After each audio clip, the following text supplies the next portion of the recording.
ChatGPT iesaistīts dubultslepkavībā Amerikas Savienotajās valstīs. Tātad mēdī ziņo, ka bijušais Yahoo tehnoloģiju vadītājs nogalinājis savu māti un pēc tam uztaisījis pašnāvību.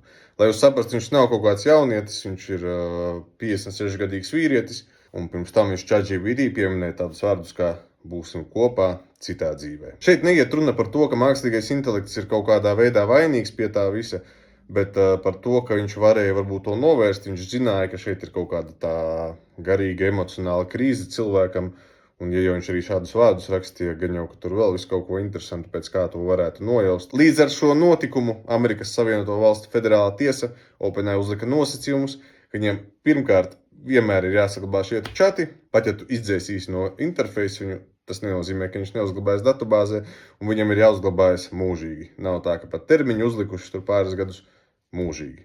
Un otrais ir privātuma politikas papildinājums sakarā ar šo te gadījumu, ka mākslīgais intelekts tagad skenēs šos te čatus, ne jau lai nozagtu kaut kādu komerces noslēpumu no jums vai personālas līdzekļus, finanšu vai kaut ko tam līdzīgu, bet viņi skenēs tieši no apdraudējuma viedokļa.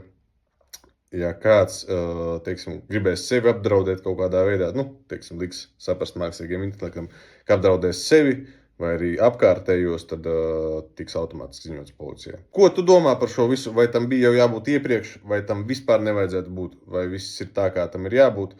Pieraksti komentārā.